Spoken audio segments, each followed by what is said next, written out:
What's up, Pod Pals? It's your buddy Adam, and this is Podcasting Business School. It's the show where I teach you how to love your podcast like a hobby, but build it like a business. And today we've got one of my favorite new people that I met on, Clubhouse. It's Mark Savant from the After Hours Entrepreneur. We're going to be talking about how to leverage Clubhouse and YouTube from a podcasting perspective, through a podcasting lens. This guy is an expert on social media, on content production. So I can't wait to get him into this conversation. Mark, welcome to the show. What is up, Adam? What is up, Podcast Business School? I'm stoked. I'm excited to be here and really talk about how we can create better content in less time so we can focus on what it is we really love to do. So let's go. Let's get after it.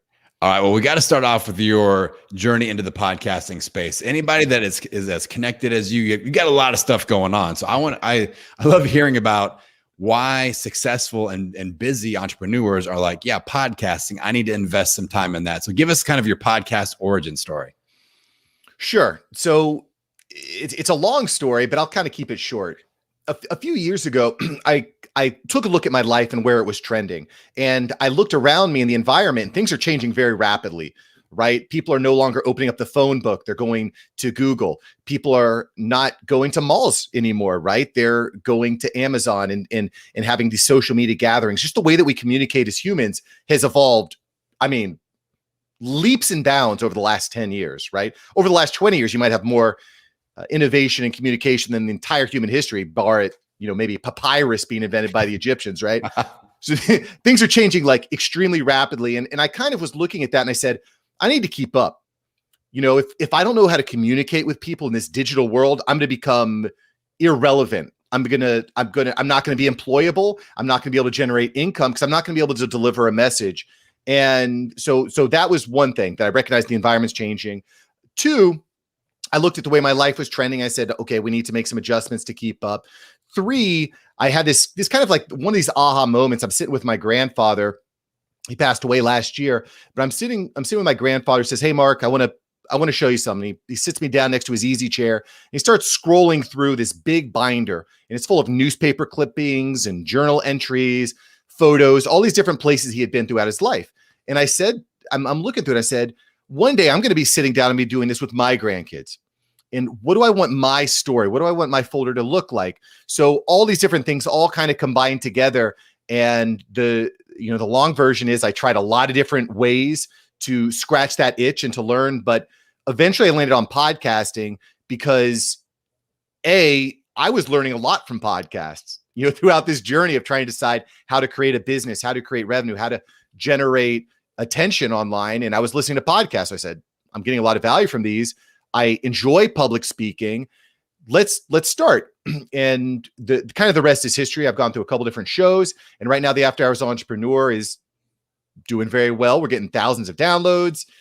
We just hit 600,000 views on the YouTube channel, getting new clients regularly. It's been really powerful. And I think one of the things that we talked about a little bit before this was systems, because if you're recording your podcast the right way, you can create these systems to chop it up and to create massive attention across multiple platforms, which is something I'm very excited about. Yeah. And I know there are so many of my pod pals out there that are like, I need to find another hour in the day to get all this done. And I feel like the advice that Mark's going to bring today is going to really help us leverage the right content assets and the right type of content and do it in the right way. Because there's that pressure, that whole fear of missing out. And like, I got to be everywhere. But like, if I post on Twitter, one person's going to see it. So why would I waste time posting on Twitter? Even like Facebook has really crumbled for me because I don't get a lot of traction on there.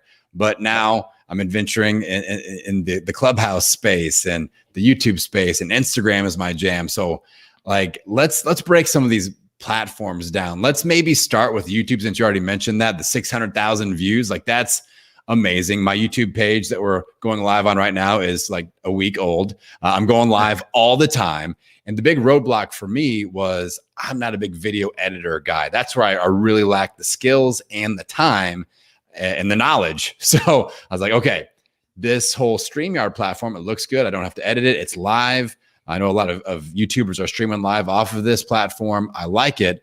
So let's talk about YouTube from a podcasting perspective, maybe a little bit of the why, like why should we consider this platform, and then a little bit of the how.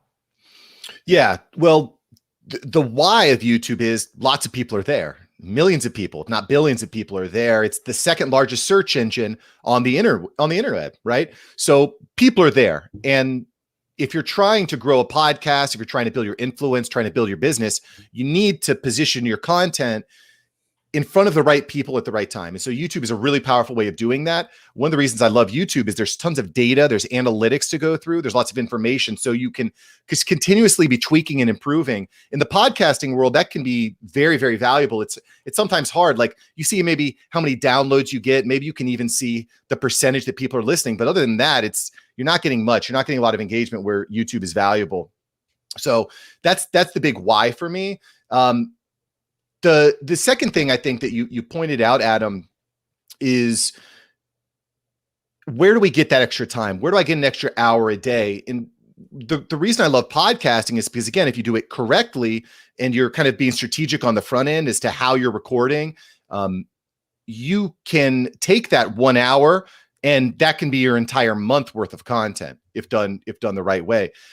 So whether that's, you don't want to learn video editing because that's an entire beast on its own, you outsource it, and you either hire someone on Fiverr, online jobs, you hire a VA, or you build out your team, or you can work with an agency like Mark Savant Media, like what I run, to just say, hey, I don't want to worry about it. I just want to send it over to Mark. Mark's team will take care of everything. They'll edit it, they'll chop it up, they'll post it, they'll work with me to make sure my videos are better. So that's another thing. And one of the reasons I love YouTube now is it's kind of like the low-hanging fruit. And I know that doesn't really make a lot of sense, but what you can do is you can create video clips, for example, that are useful not just on YouTube, but they're useful on other platforms. They could be useful on LinkedIn. They can be used on Facebook. They can be used on all these other different platforms. And in particular, if anyone hears anything during this interview, during this discussion, we're in Q3 of 2021. Q3. Probably the best form of organic social media content are short form vertical videos. If you can take 30-second clips from your podcast, format it in a vertical clip, well, that now all of a sudden you've got a great video for TikTok, you got a great video for YouTube Shorts, and you've got a great video for Instagram Reels, right? And so when we talk about maximizing our time, maximum reach, building out systems, if you record a good, well thought out podcast with intros and outros throughout, kind of reframing throughout the video, you can create, one podcast of mine is going to be probably a dozen pieces of vertical content across multiple platforms. That's basically a month. Wow. So that's where I'm really passionate about. How can we spend an hour today to get an entire month of content?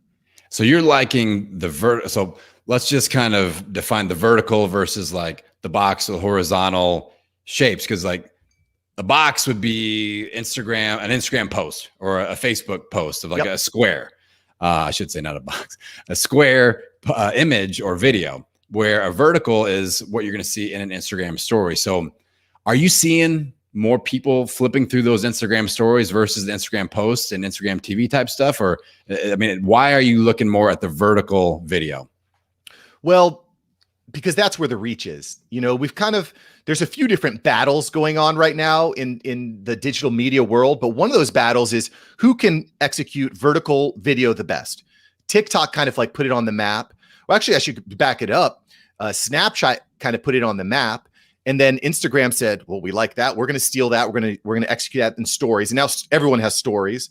Okay, now everyone is saying, "Well, TikTok is just completely changing the game." Now everyone's trying to emulate that, and the way that they win the battle is they test, and they reward you for doing the new thing. Okay, so if you're testing out YouTube Shorts right now, which are still in beta for a lot of the world, Instagram Reels not even available to the entire world. It's in beta. It's still being tested. You're going to get rewarded when you create and leverage the new tools that are available. Period. If it's a new tool, if it's a new format, you should be testing it. You should be trying it because you're going to be rewarded for your effort. So that's the one thing. It's new, it's fresh. Every company, all these social media platforms are having a battle over these vertical videos. But the second thing is it takes up the whole screen. There's no distractions. right? Everybody is consuming content on their smartphone, right? And when you're using a square format, that only takes up maybe half of your screen. If someone's watching a vertical video like on TikTok or like a YouTube short, that's the entire screen. So it reduces the distractions. It's you and them. It's you and the viewer. So those are the two reasons I'm really high on vertical video. But again, at the end of the day, when you just look at the analytics, you look at the organic reach, you're getting way more. I'll give you an example. I brought on a client. She's a real estate agent. When she came on board, 0 followers, 0. She had nothing, starting from scratch. In the first week of vertical videos on Instagram Reels, she had reached 2,500 people on 2 videos. You know, hard to get that type of organic reach without running ads and things like that. So that's why I'm really high on vertical videos right now. Yes, and I am as well. I am bullish on Instagram Reels. I look at my social media like almost like my crypto account. Like, what am I investing in? What kind of a return am I getting? Bitcoin's running right now. I like that. So I look at Instagram Reels, like I'm doing those all the time, and I've got like lasers shooting out of my eyeballs and words are blowing up. If you guys want to check out my Instagram account at Podcasting Business School, I've also got a nice little lead magnet, my Instagram for podcasters. It's a free how to do Instagram Reels as a podcaster, instagramforpodcasters.com. Check that out if you want a little vertical video action, a little primer. But real quick, before we jump too much into Instagram, I want to back the train up to YouTube just a little tiny bit, because like I said, I just launched. Like I'm just live action on this. I've got, I think, 8 videos. I went live 7 or 8 times last week. I've got another 7 or 8 lives this week. What is like the low hanging fruit? How do I get to 100 subscribers? Let alone 600,000 downloads. How do I get my first 100 subscribers on YouTube, Mark? Okay. So the first, I could go deep on this. The first answer is consistency. You got to be consistent. You know, if you're just showing up every once in a while, it's not going to work. I would, just like your podcast, you really want to select a day of the week that this is when the video is coming out, or multiple days a week. So one is consistency. The 2 is perseverance. I don't know, I'm just using buzzwords right now. You know, it's a long game. I've been playing with YouTube for 3.5 years now, on and off on different channels. So it's, you got to put in the reps and you got to persevere. You have to know you want it. So that's that. Let's talk about like real tactical stuff. Okay. Yeah. YouTube is a search engine.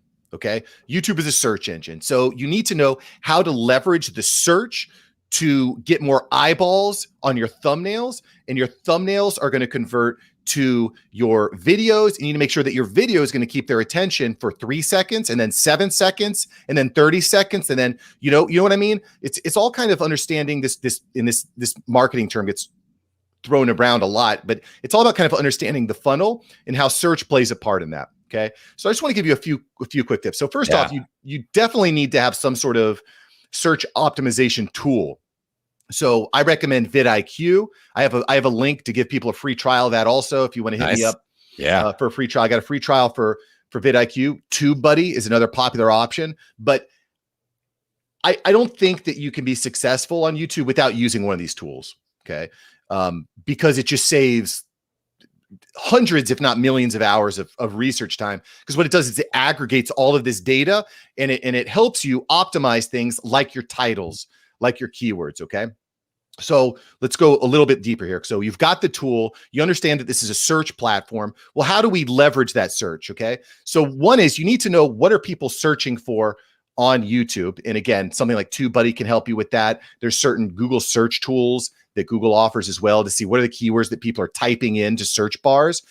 And when you know what people are typing into search, now you need to create videos that solve that problem, that answer that problem. Yeah. Okay. So for example, a question someone might type into YouTube might be, how do I moderate a room in Clubhouse, for example, right? There might be 2,000 searches. There might be 100,000 searches. Okay.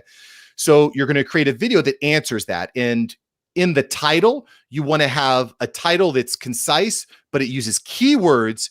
Like, for example, if people are typing in how to grow on Clubhouse, in your title, you're going to use how to grow on Clubhouse, because it directly answers that. In your description, the first few words of your description, you want to add keywords. You know, want to grow on Clubhouse? Here are 10 Clubhouse growth hacks. Okay. And then you kind of go into more keywords. But above and beyond that, Adam, the actual words that come out of your mouth in the video matter too. You've got an optimized title, you've got an optimized description. But now, what are the words that come out of your mouth? If the first few words out of your mouth are, "Hey, welcome to my YouTube channel. My name's Mark, and I'm glad to have you here. We talk about social media and stuff. It's a pretty cool place to be." You've just crap the bed, so to speak, on leveraging those, because the first few words, and people don't understand this, is YouTube is going to actually transcribe the words. So every word that comes out of your mouth, YouTube is going to transcribe and leverage that to show your video to the right people. So your title, your description, and the first few words that come out of your mouth during the video are very relevant for showing your video to the right people. So those are, I've just kind of chewed off a lot there, but those are some things that I don't think people fully understand when they get started on YouTube. Dude, this is exactly what I needed to hear, Mark. Like, this is so helpful. Like, even the audio, because I consume a lot of YouTube, and some of my favorite YouTubers, I'm like, why do they always say certain things at the very beginning? I'm like, now I know why BitBoy Crypto is like, if you're interested in crypto and making money in crypto, yep. And he's got 1 million followers. So that makes sense. Wow. Okay. And what you can do as a podcaster, just a quick kind of segue off that, what you can do is you can find like a little clip from within the video that is laden with those words. So for example, in this video, you might say, the opening might be, "Mark, how can I grow on YouTube?" And then you take out 3 little short clips. You segue that. That's your intro now. Because now what you're doing is you're leveraging the keywords, you're leveraging search, but you're also leveraging something that your viewer might be interested in within those first 3 seconds. You know what I mean? Nice. Yeah. Yeah. Okay. That 100% makes sense. What about hashtags within the description? Does that mean anything? Or like the keywords, like on Instagram, it's like hashtag everything. And that makes a big difference, I think. Maybe not. But what's the hashtag situation on YouTube?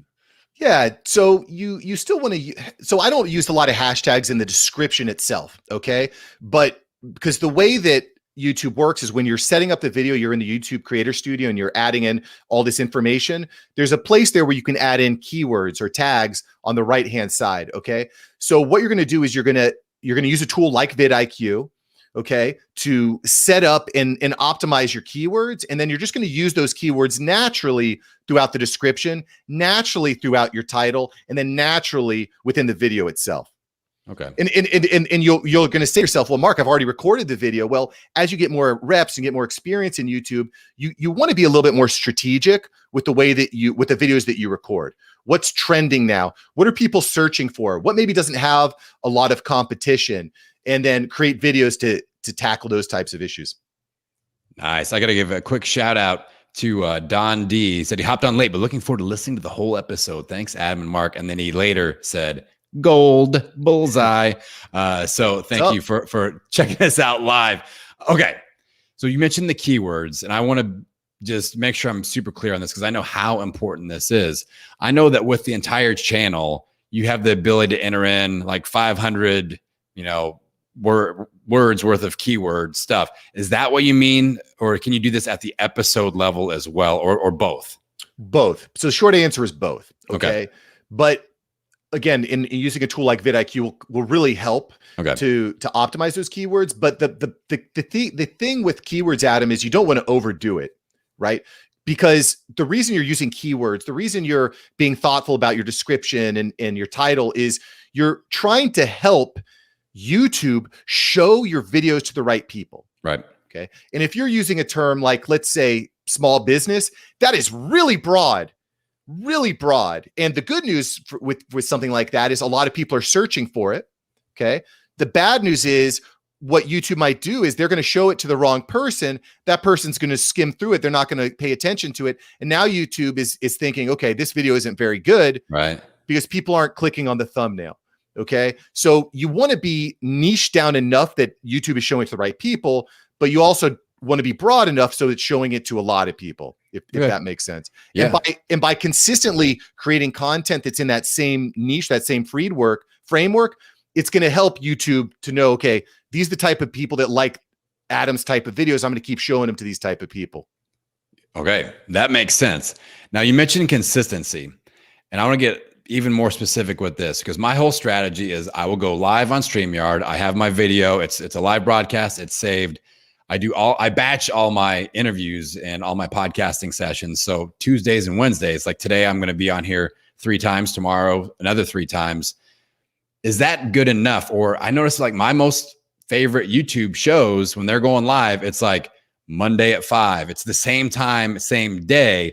And I'm not having that kind of consistency, because it's kind of, I'm kind of putting the podcast horse first, where I go, Mark, pick a time that works for you in your schedule. That's when we'll go, instead of it's the show that's at noon every day. Can you do noon on Tuesday?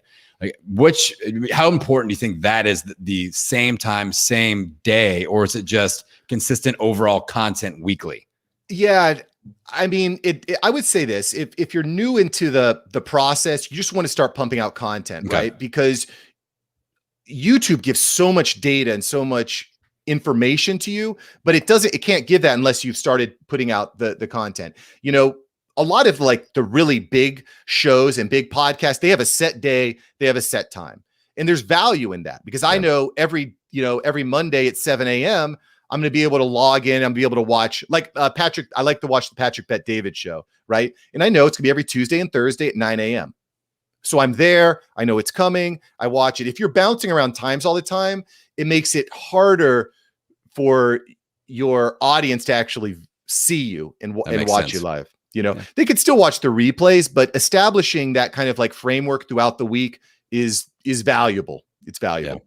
That's definitely something I want to work towards. Even if I have like kind of just a cornerstone YouTube show it's YouTube broadcasting first, and that's every Wednesday night at 7 p.m. Eastern or something like that. And I can still put that out as a podcast episode, but I'm mainly doing that as the cornerstone YouTube show. So, okay, that was great on YouTube. All right, Clubhouse, my other new love. It's like YouTube, crypto, and Clubhouse. That's all I'm reading books about. That's all. I got Coach Deb's book here, the Clubhouse guidebook. I read that in like 3 days. I'm just consuming massive amounts of content. I've popped into rooms that you're hosting. I'm just like all over it, and just studying, going, what's working? What are they saying? Who is getting the most interaction? Who has the biggest rooms? So I'm very bullish on this. I'm very excited about Clubhouse. So let's maybe do some low-hanging fruit tips of podcasters. Like, how would one grow their podcast or grow their audience that listens to their podcast through Clubhouse? What are some ideas or examples that you got?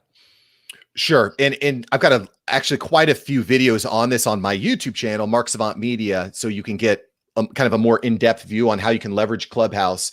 But I guess let me kind of back it up just a little bit, right? And one of the questions that we get in Clubhouse, actually, let me back it up even further. Let me explain what Clubhouse is, okay? For anyone that's new. Clubhouse is basically a social media app that's audio only. Okay, it's audio only. So what you do is when you log in, you'll jump into a room. There's tons of rooms, thousands of rooms. You'll jump into a room and people are having a conversation about a topic they're interested in, whether that's sports, podcasting, politics, whatever your topic of interest is, Bitcoin. Okay. So that's what it is. Okay. And a lot of people have feared that Clubhouse is going to be the end of podcasting because there is some cannibalization. Last night I went for a run, and instead of listening to a podcast, I said, I'm going to check out Clubhouse and see what's going on there. So there is some cannibalization, but how can we show up on Clubhouse? How can we drive downloads to our podcast? So I also want to back it up and say this. I think a lot of times people get very fixated on, I need more podcast downloads. I need more podcast downloads. I need more podcast downloads. And that's true. You want to grow your podcast.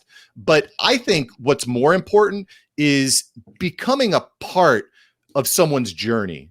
Okay. It doesn't matter if they're following me on YouTube or on my podcast or on Instagram. It doesn't matter to me as long as I'm part of their journey. I'm part of their growth. Great point.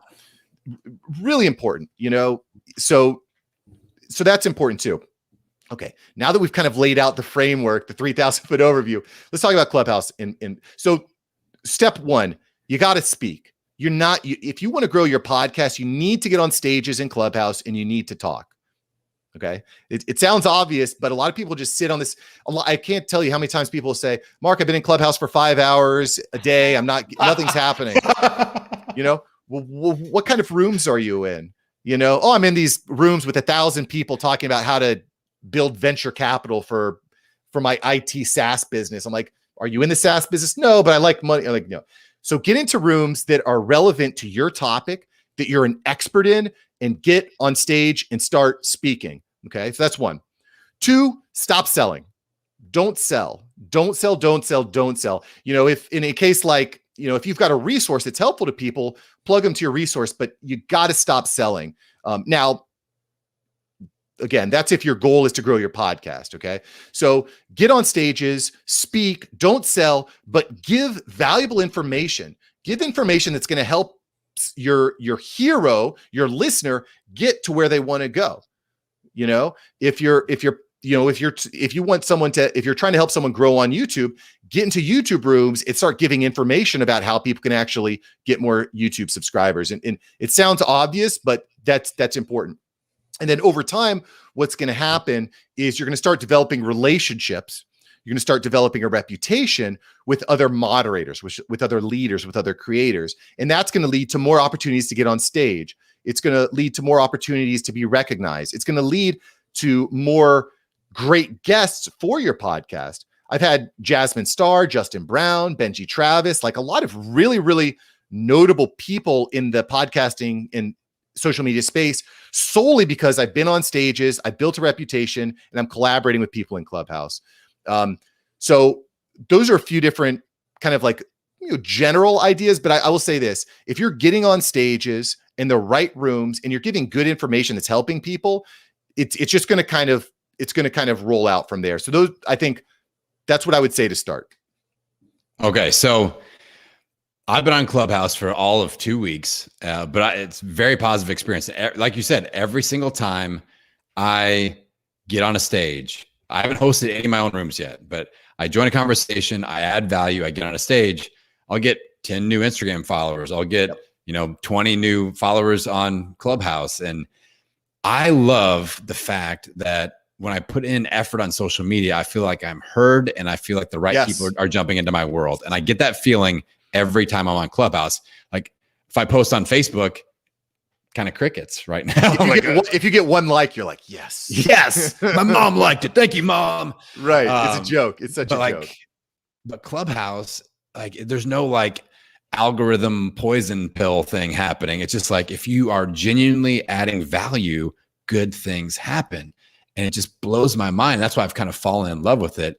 And I want to run a couple of ideas by you because they seem to be working, but I want to get your input. So one thing is I do casual mentions of my show when an opportunity presents itself, where if I'm invited to speak on a stage and we're talking about download growth, and I'll be like, I just did an episode on my show, Podcasting Business School, with Chris Krimitsos from Podfest. It's episode 181 if anybody wants to talk about it. But here's the main takeaway, blah, blah, blah, blah, blah. And that seems to be okay. Like people are like, oh, I'm going to check out that episode. Thank you for dropping that. Because it's like a secondary resource of like, you can check this out. Do you feel like that's too promo-y, or do you feel like that's okay? Well, it's certainly okay. And I like how you're framing it in a way where somebody asks you a question, you don't have 30 minutes to go deep on it right there. Because there's a lot of people, you say, listen, I'm going to give you a few takeaways, but I have an in-depth, or I have a lead magnet, or I have a resource that's going to really solve your problem more in depth. But I would reframe it the way that your call to action goes just a little bit, Adam. Okay. So instead of saying, hey, go listen to my podcast, The After Hours Entrepreneur, episode 155, and you'll hear a great episode. Really hard to convert that. Because then they have to remember their call to action. They got to go, they got to type in. Plus they're in the middle of a Clubhouse room, so they don't want to leave. What I would do is try to take the conversation off of Clubhouse and bring it to Instagram. Yep. So what I like to do is this. Adam, that's a great question. I have a ton of resources to help you grow on YouTube.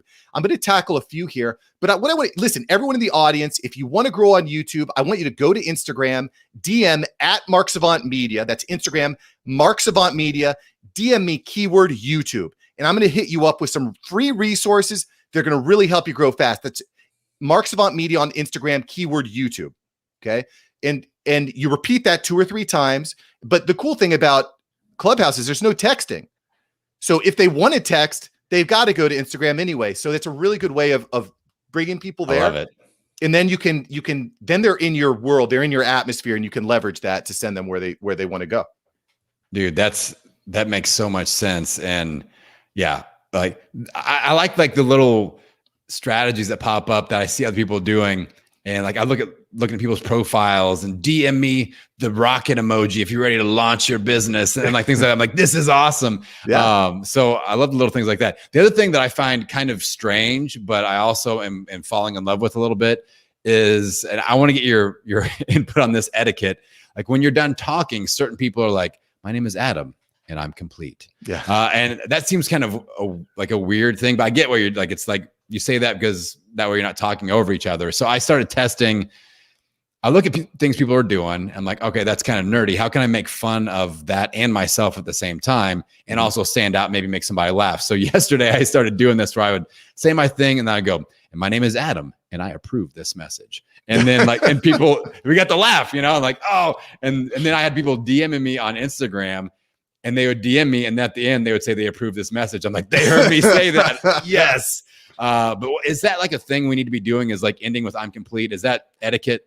Yes and no. I honestly don't typically do that, but I love your takeaway about taking that really commonly done thing like I am complete or I am done speaking and then inserting your personality. And I think that's something that everyone should be thinking about. Everyone that's growing your podcast, you need to be thinking about, how can I insert more of me, more of my personality, more of what makes me unique into my show and into what I do. And so I love that example of I approve this message. That's really clever. But yeah, you don't necessarily have to say that. Okay. Another thing that some people do is when they leave a room, they'll make an announcement. Hey, everyone, thanks for having me. My name's Mark, and it was just really great to be here. Some great stuff. I got to go now. The dog is barking. I got to take the dog for a walk. So I'm just glad to be here. You just wasted 30 seconds times 50 to 100 people. I don't like that. Okay. And I realize that it's sometimes appropriate to say, hey, y'all, thanks for having me. I got to bounce, but for me, I think, I just want to be as respectful as I can of people's time, of the moderator's time. But those are a couple things. There's no one right way to do it, but I think that making it yours and kind of coming around to something that works for you is good. Yeah, but there's definitely nothing wrong. It depends on the room too. In some rooms, there might be 25 different speakers on stage, and it's really a good idea to say, I'm done speaking at the end. If there's 2 or 3 speakers, then maybe you don't need to. It kind of depends on the context of the room. Okay, that makes sense. All right, so we don't get too salesy.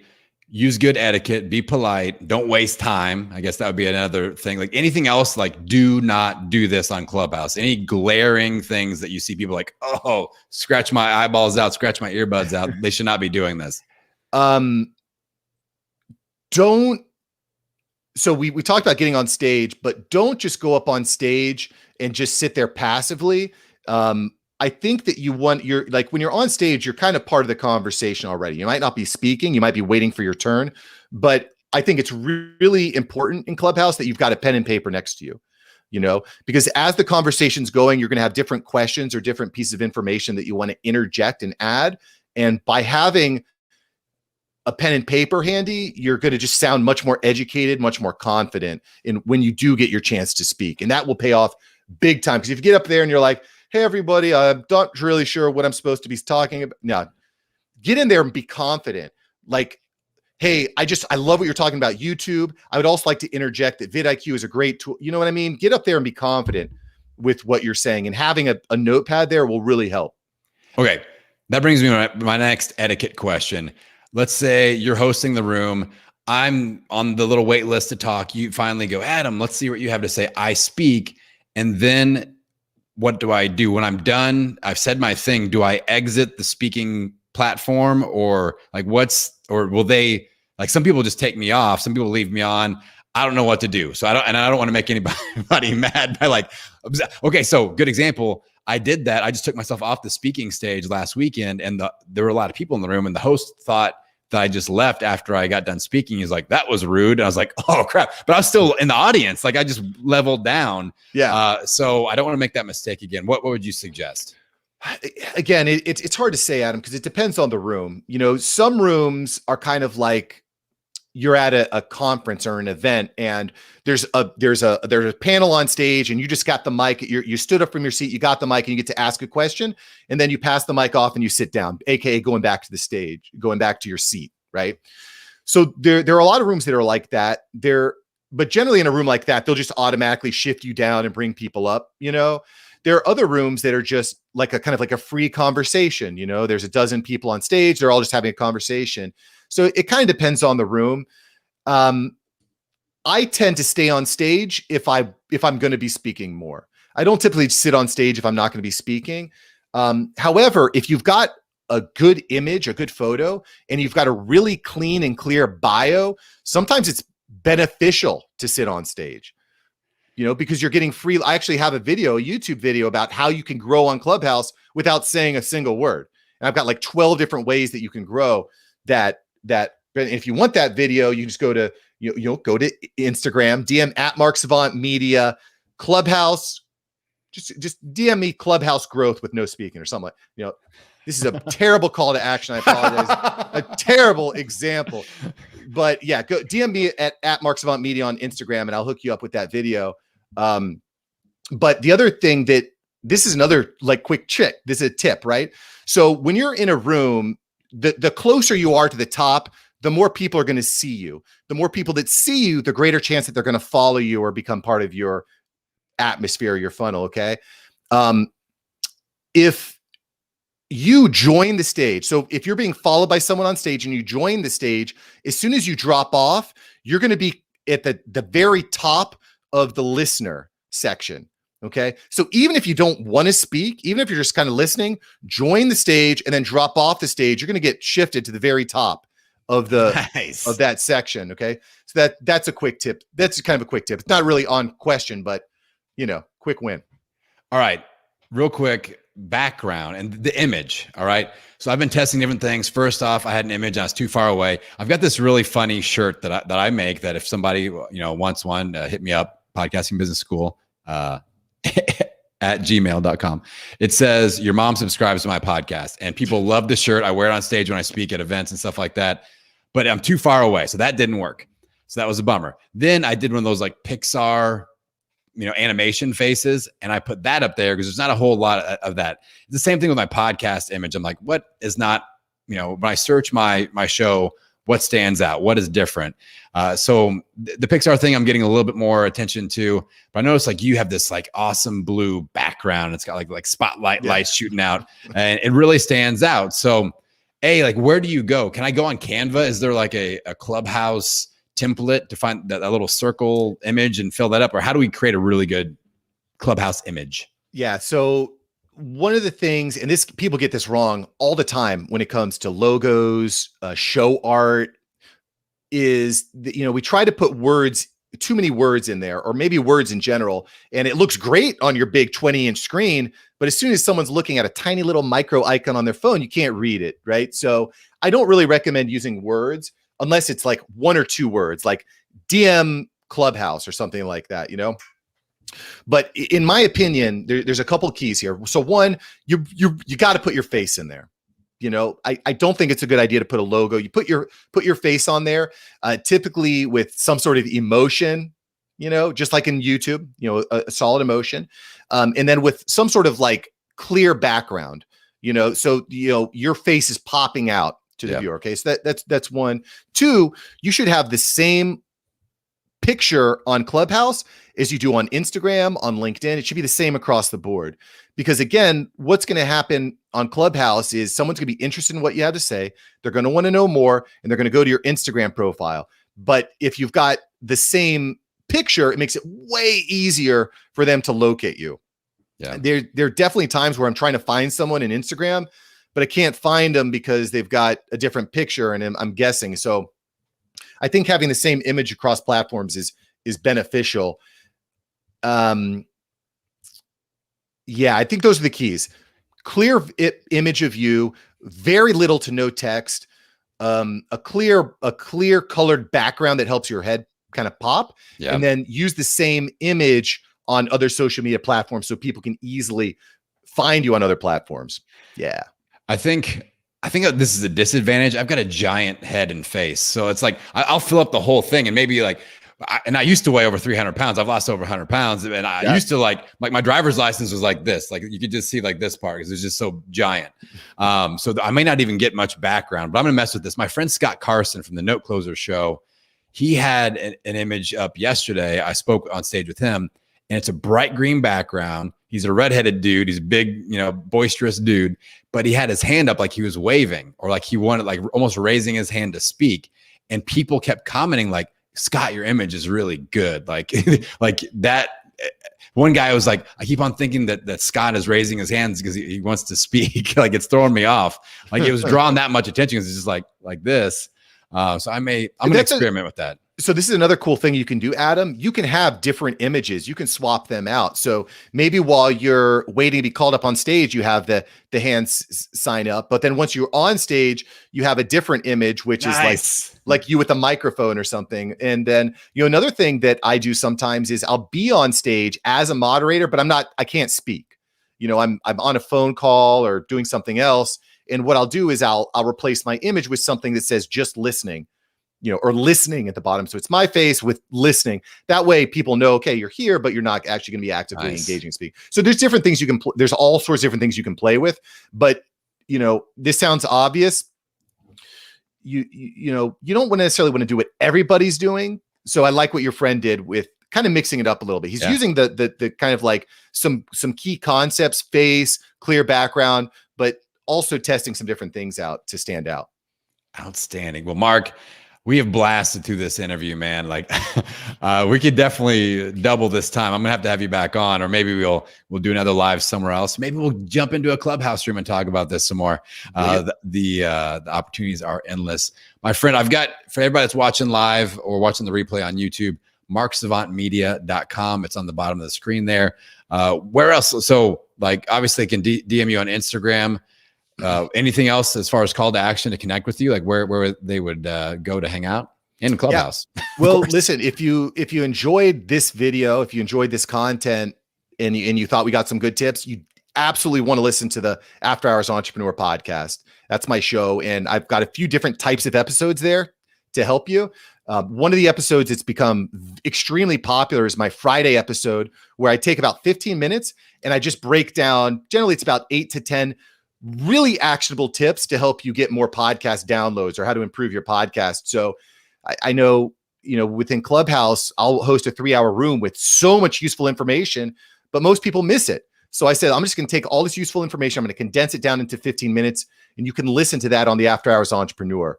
That is the podcast, the After Hours Entrepreneur. Go listen, enjoy it, love it. Yeah.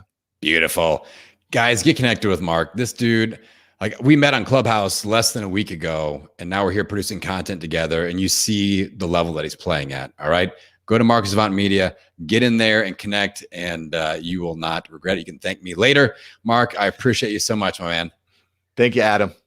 All right, everybody. Lots of things to think about YouTube and Clubhouse as a podcaster. I appreciate you all so much for supporting what we're doing here at Podcasting Business School. And I will send you into the world wishing you health, happiness, and many downloads. We'll see you on the next episode.